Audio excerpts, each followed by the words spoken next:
All right, welcome everyone. Today we're jumping right into a really fascinating analysis of artificial intelligence by Homeira Oroujzadeh. And our goal here isn't just to talk about the tech side of things, no. We're going deeper. We're trying to understand what the analysis calls a true cognitive revolution. And this quote, man, it really gets to the heart of the whole thing, doesn't it?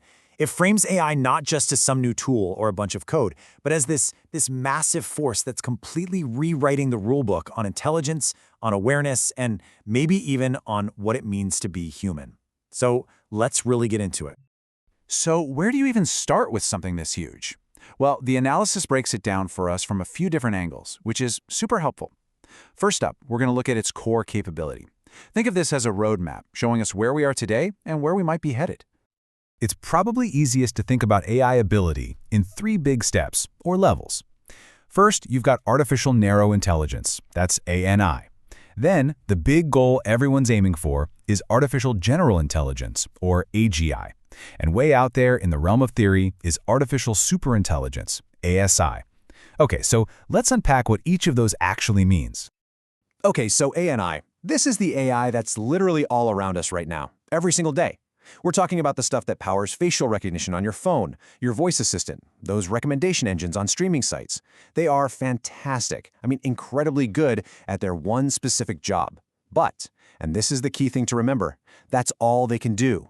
They can't take that skill and apply it to something else. The AI that recognizes your face has no idea how to compose a song. And that inability to generalize, to think outside its very narrow box, that's the giant wall separating the AI we have now from the next level, artificial general intelligence, or AGI. AGI is the dream, right? It's the goal of building an AI with the same kind of flexible, adaptable, problem-solving intelligence that we have. Just imagine an AI that could, say, read a bunch of history books and then apply that knowledge to give you a smart analysis of today's economy. Now, to be clear, true AGI doesn't exist yet. It's still a research goal. But if or when we get there, it would be a monumental leap forward. And then, after AGI, we step into what feels like science fiction.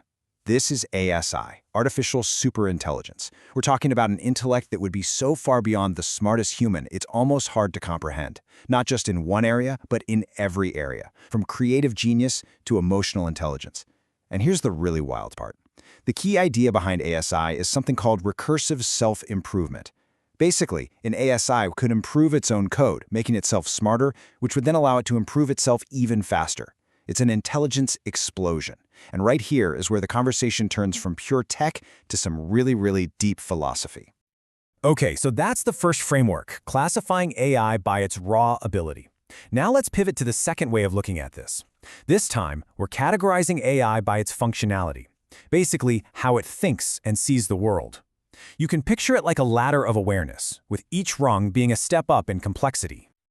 All right, this ladder has 4 rungs. At the bottom, we have reactive machines. The next step up is limited memory, and this is where most of the AI we use today sits. And then, as we look to the future, the next 2 rungs are theory of mind, and at the very top, self-awareness.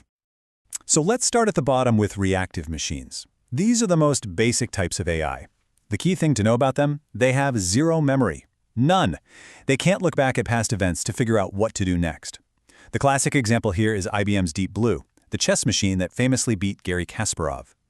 Deep Blue could see the board in its current state and calculate the best possible move, but that's it.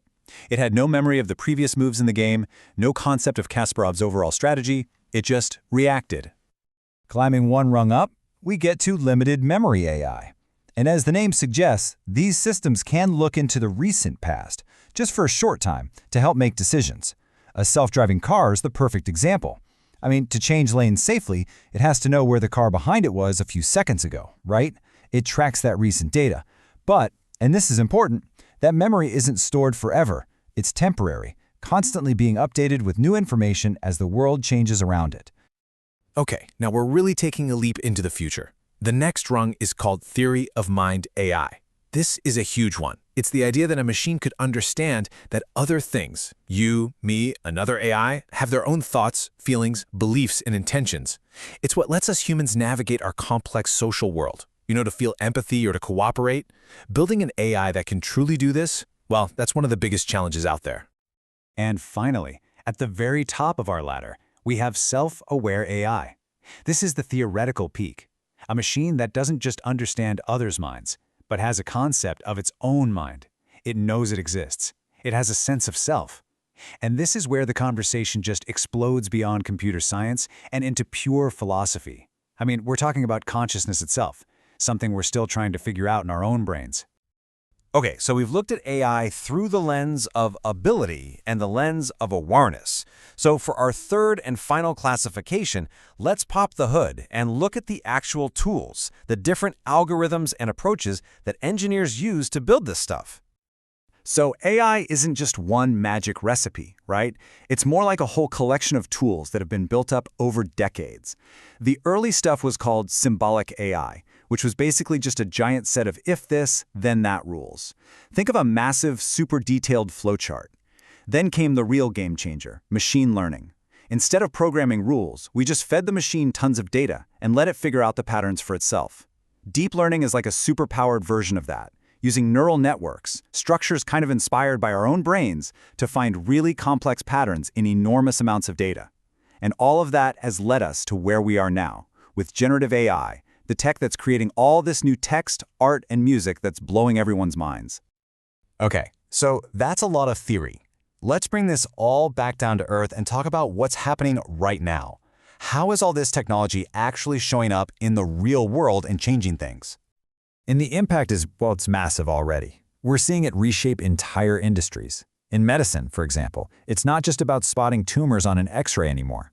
AI is now sifting through millions of research papers to help scientists find new drugs faster. In the world of finance, it's spotting fraud in the blink of an eye. For manufacturing, there's this incredible concept of digital twins, where they build a perfect virtual copy of a factory to test and fix things before they ever break in the real world. And in education, we're on the cusp of using AI to create learning paths that are totally customized for each individual student. But with all this incredible progress, with AI touching almost every part of our lives, well, that brings us to the final, and honestly, probably the most crucial piece of the puzzle, the massive ethical questions we have to start answering. Yeah, the more powerful the stuff gets, the trickier the questions become. There are some really big hurdles. For starters, there's algorithmic bias. If you train an AI on biased data from the real world, guess what? You get a biased AI. Then you have huge questions about privacy and who owns all this data. And what about accountability? If a self-driving car crashes, who's to blame? The owner, the programmer, the company? And then there's the really big one that some people are worried about, the control problem. How do we make absolutely sure that a future superintelligence will have goals that are aligned with ours? And this really brings us to the main point of the whole analysis. Building the future of AI can't just be a job for coders and engineers working in a lab somewhere. It has to be a human project. It demands a constant conversation between everyone. The tech people, sure, but also philosophers, lawyers, artists, sociologists, everybody. Because the only way we get this right is if we put ethics and responsibility front and center. So that leaves us with one final question to chew on.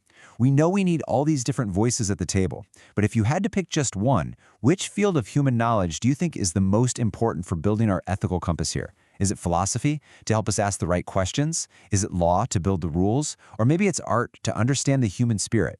What kind of wisdom do we need most to make sure this powerful revolution actually serves humanity? It's a big question, and one we'll all have to answer as we build this future together.